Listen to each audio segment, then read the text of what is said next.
नमस्कार दोस्तों, मैं गणेश मेहता। स्वागत है आपका मेरे एक नई वीडियो में। तो दोस्तों, आज मैं आपको बताऊंगा पांचों प्राणायामों का संपूर्ण पैकेज। और आप मेरे साथ कर भी सकते हैं प्राणायाम को और ध्यान से देखें और अपने जीवन में इस प्राणायामों का ज़रूर अपने आप में बदलाव लाएं। अपने आप को अच्छा हेल्दी बनाएं, स्वस्थ रहें, मस्त रहें, व्यस्त रहें। ये मेरी कामना है। कर्म करता जा, फल की इच्छा मत कर, ये है गीता का ज्ञान। अगर आप अपने को निरोगी रहना चाहते हैं, पूरे 100 साल तक जीवन आपका निरोगी रहेगा।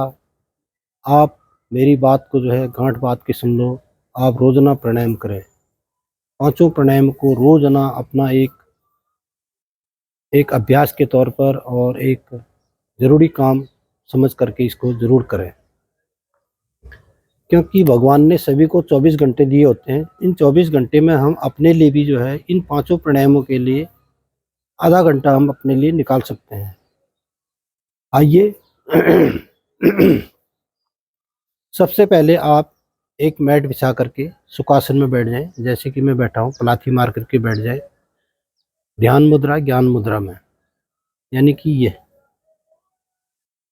अंगूठा अंगुली को टच करें और तीनों अंगुली को सीधी करके और ऐसे बैठ जाए। कमर को सीधी रखें। हमेशा कोई भी प्राणायाम करते समय कमर आपकी सीधी होनी चाहिए, गर्दन सीधी, कमर सीधी होनी चाहिए। ये दो बातें आप बहुत ही इसका ध्यान रखना है। सबसे पहला प्राणायाम होता है हमारा भस्त्रिका प्राणायाम।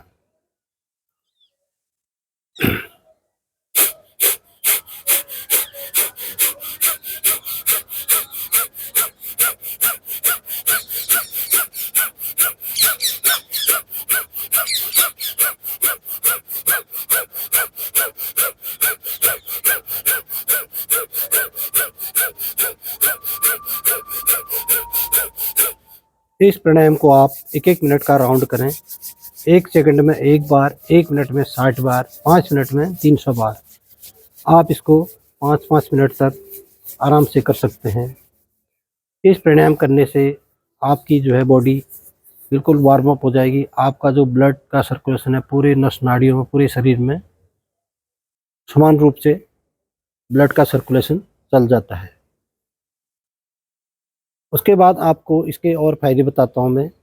जो भी आपके रक्त में विकार है, आपके फेफड़े मजबूत होंगे, आपका हृदय मजबूत रहेगा और पेट के अंदर गैस बनती है, एसिड बनती है, वो भी सब दूर रहेगा। और जो हमारे शरीर में कील मुहासे हो जाते हैं, फोड़े फुंसी हो जाते हैं, कई बार ऐसा होता है हमारा रक्त विकार हो जाता है, उसके लिए भी ये प्राणायाम बिल्कुल रामबाण है। अगर आप इस प्राणायाम को नित्य करेंगे तो आपके बाल भी कभी सफ़ेद नहीं होंगे, क्योंकि शरीर के अंदर पूरे नस नाड़ियों में हमारा इसका ब्लड का सर्कुलेशन रहता है। अब इस प्राणायाम को कब नहीं करना चाहिए वो भी मैं आपको बताता हूँ। इस प्राणायाम को आप, अगर आपका बीपी हाई है या आपको बुखार आया हुआ है, ज़्यादा खांसी हो रही है, तो उस समय इस प्राणायाम को नहीं करना है। ध्यान रखना इस चीज़ का। और ज़्यादा अगर आपके अंदर गर्मी की मात्रा हो रही है तो उस समय भी इस प्राणायाम को नहीं करना है। ये था भस्त्रिका प्राणायाम। नंबर 2 प्राणायाम है कपालभाति। ज़बरदस्त प्राणायाम है। आइए मैं आपको बताता हूँ। वही सुखासन में बैठ जाएं और नाक से ही सांस को बाहर को छोड़ना है, न कि लेना है। मुंह को बंद रखना है और पेट से नीचे से ही ऐसे झटके से बाहर को सांस को निकालना है।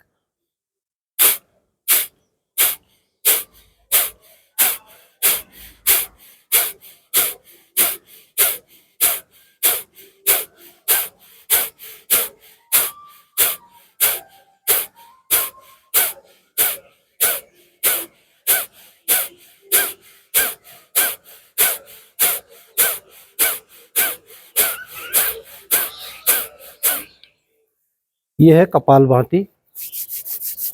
कपालभाति एक बहुत ही अच्छा प्राणायाम है। इस प्राणायाम से हमारे पेट के अंदर जो भी हमारे ऑर्गन हैं, किडनी है, हार्ट है, लीवर है, डायफ्राम है, छोटी आंत, बड़ी आंत, इनकी एक मसाज होती है, मालिश टाइप की होती है। और जो हमारे पेट में गैस बनती है और एसिड बनता है, इससे वह धीरे धीरे सब ठीक हो जाता है। यानी कि हमारे सारे अंग जो है सुचारू रूप से काम करना शुरू कर देते हैं। और जो हमारा डायफ्राम जो होता है, इससे खुलता है, सिकुड़ता है।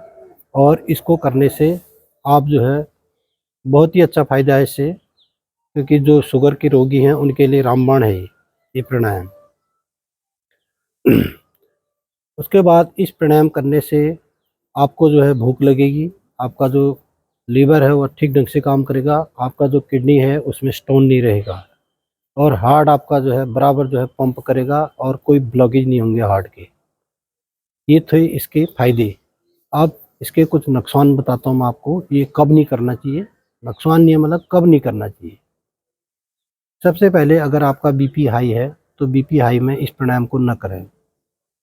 नंबर 2, अगर आपके पेट के अंदर कोई ऑपरेशन हुआ है, चीर-फाड़ हुई है, तो तब भी ना करें। नंबर 3, जो महिलाएं प्रेग्नेंट हैं उनको भी नहीं करना है, और जो पीरियड में आती हैं, पीरियड के समय भी इस प्राणायाम को नहीं करना है। और इस प्राणायाम को जो है ज़्यादा देर तक नहीं करना है, क्योंकि ये जो है काफ़ी गर्म तासीर होती है, इसमें गर्म होता है ये। और इस प्राणायाम के जो फायदे और लाभ और हानियाँ थी वो मैंने आपको बता दिया है। उसके बाद तीसरा प्राणायाम है आपका अनुलोम विलोम। ज़बरदस्त प्राणायामों का राजा है। सबसे पहले आप सुखासन में बैठ जाएं, और ये अंगूठे को अंगुली को अंगूठे की जड़ से मोड़ दें। और ये देखिए, सबसे पहले आप अपनी दाहिनी नाक की छिद्रा को बंद करें, बाएं नाक से सांस लेना है, दाहिने से छोड़ना है, फिर इससे लेना है, फिर इससे छोड़ना है। यानी कि एक तरफ एक बार नाक की छिद्रा को बंद करना है, ध्यान से देखें।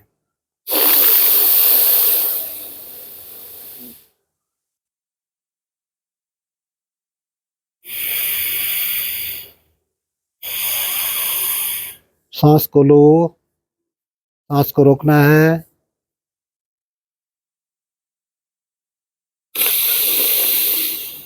सांस को छोड़ना है। यानी कि सांस को पहले लो, फिर रोको, फिर उसके बाद इस नाक की छिद्रा से छोड़ना है। तो अब मैं बीच में नहीं बोलूँगा।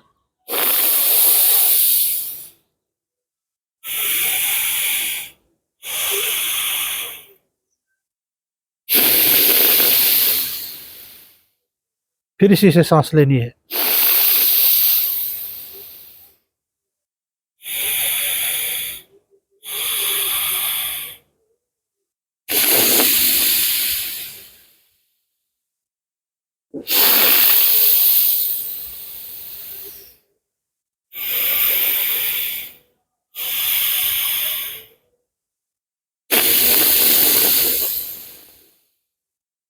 ये था अनुलोम विलोम प्राणायाम। अब इस प्राणायाम के आप फायदे सुन लो। सबसे पहले तो हमारा जो लेफ्ट और राइट जो हमारा ब्रेन है वह दोनों एक्टिव हो जाता है, और ब्रेन में जो है ऑक्सीजन की मात्रा और ब्लड की मात्रा इससे पर्याप्त मात्रा में मिलती है हमारे ब्रेन को।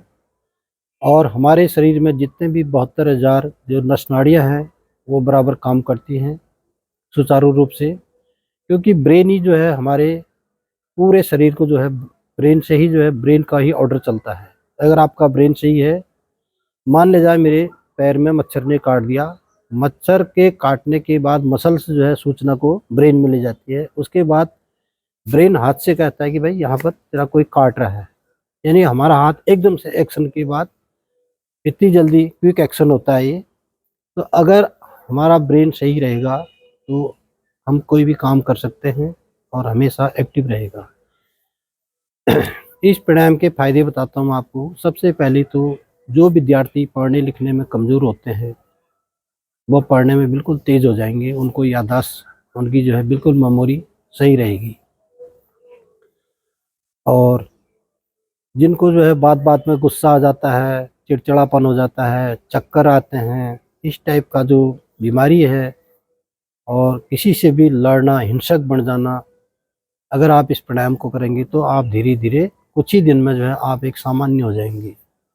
अगर आप गंभीर बीमारी से ग्रस्त हैं, जैसे पैरालिसिस की बीमारी है और मिर्गी के दौरे आते हैं, और जो बच्चे हकलाते हैं, इस टाइप का जो बीमारी होती है, तो ये भी उससे, इस प्राणायाम करने से वह भी ठीक हो जाता है।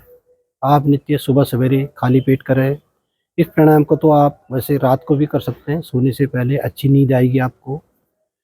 यानी कि इसके फायदे ही फायदे हैं, कोई नुकसान नहीं है। आपको इस प्राणायाम को ज़रूर करना है।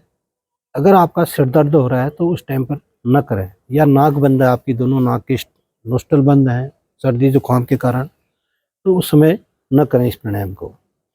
नंबर 4 प्राणायाम है भ्रामरी प्राणायाम। भ्रामरी का मतलब होता है भौरा, संस्कृत में कहते हैं इसको। भौरे की तरह गुनगुनाना है आपको गले से। ये सबसे पहले आप अपने कानों को बंद करें, माथे से नीचे को अंगुलियों को लगाएं, आँख को बंद करें, मुंह को बंद करें और नाक से सांस लें।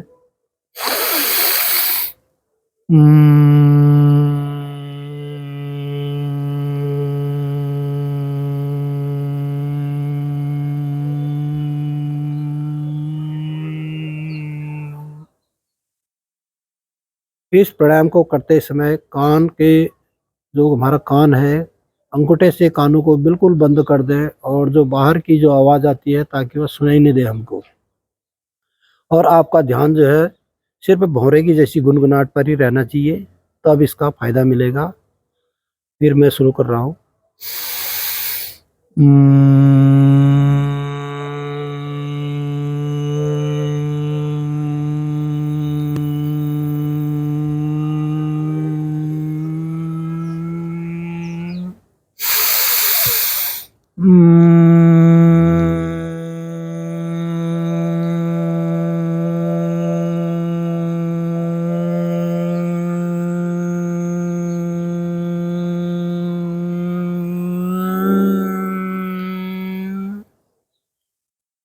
इस प्राणायाम का फ़ायदा, आपका जो ब्रेन है उसकी एक मसाज हो जाती है।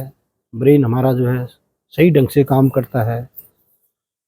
जिन लोगों को थायराइड की दिक्कत है, उनका थायराइड जो है इससे कंट्रोल रहता है। और गले संबंधी, नाक संबंधी, कान संबंधी जो भी विकार हैं वो भी इससे ठीक होते हैं। कई बार क्या होता है, कानों में खाली खाली जैसे आवाज़ जैसी आती है, वो ठीक हो जाएगा। और नाक के अंदर जो है आपका, नाक के अंदर कई बार क्या होता है, मांस बढ़ जाता है या हड्डी बढ़ जाती है, कई चीज़ें होती हैं, ये दिक्कत भी नहीं रहेगी आपको।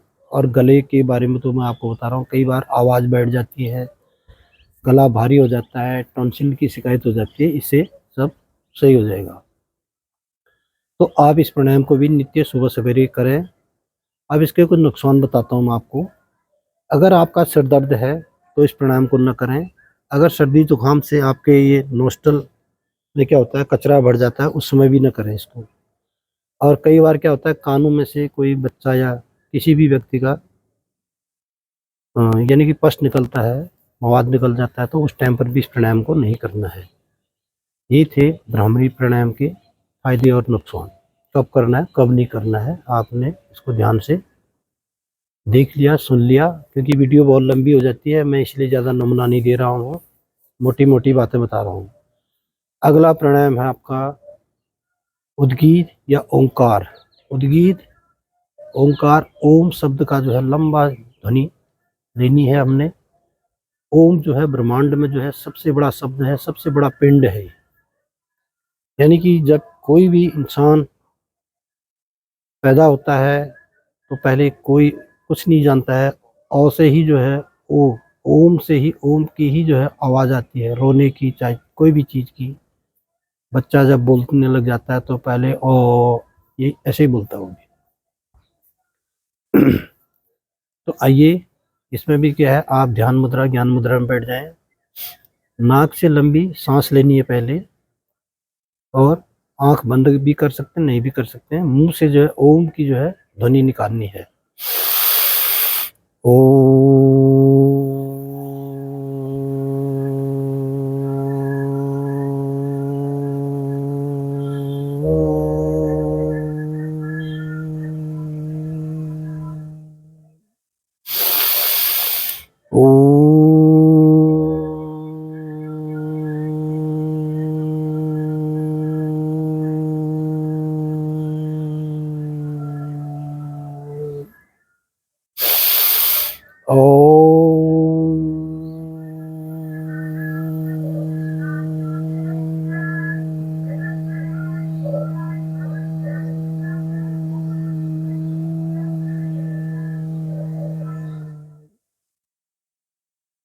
ये था ओंकार प्राणायाम, उद्गीत प्राणायाम। इस प्राणायाम के फायदे, आप जो है बिल्कुल शांत रहेंगे, आपका दिमाग शांत रहेगा, आपके अंदर अच्छे विचार आएंगे, गलत विचार आपके दूर रहेंगे, दया की भाव, दया, प्रेम, सद्भावना की भाव आएंगे आपके दिमाग में। हमेशा आप पॉजिटिव रहेंगे, नेगेटिव आपके दिमाग से सब दूर हो जाएगा। ओम का शब्द जो है बहुत पावरफुल है, क्योंकि जब भी हम अपने देवी देवताओं का मंत्र उच्चारण करते हैं तो सबसे पहले ओम शब्द से ही शुरू करते हैं। सबसे पहले ओम शब्द ही लगता है मंत्रोच्चारण में भी। जो भी हमारे देवी देवता हैं उनके नाम के आगे भी ओम शब्द लगता है। बहुत ही पावरफुल शब्द है ये। यानी कि इसको आप ये समझें, जैसे एक बरगद का बीज जो है कितना छोटा होता है और पेड़ कितना बड़ा होता है, वैसे ही लगा लो आप इस शब्द को भी। ओम शब्द जो है इतना बड़ा है। आप इसको कभी भी कर सकते हैं, और जैसे शंख शंख की ध्वनि होती है वैसे जो है आपने लंबी जो है इसको लय के साथ में ओम का उच्चारण करना है। एक बार फिर मैं आपको बताता हूँ।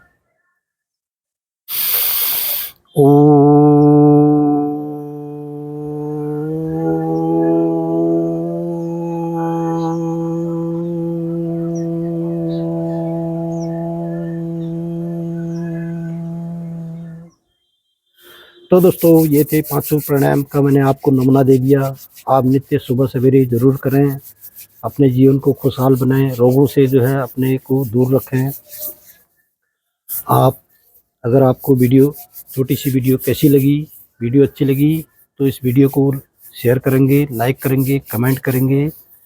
अगर नए हैं तो सब्सक्राइब कर देना, क्योंकि हम आपके लिए इसी प्रकार की जो है वीडियो बनाते रहेंगे और इसका नोटिफिकेशन आपके पास आएगा। ये थे पांचों प्राणायामों का मैंने आपको बता दिया है। धन्यवाद। जय देवभूमि, जय उत्तराखंड। नमस्कार।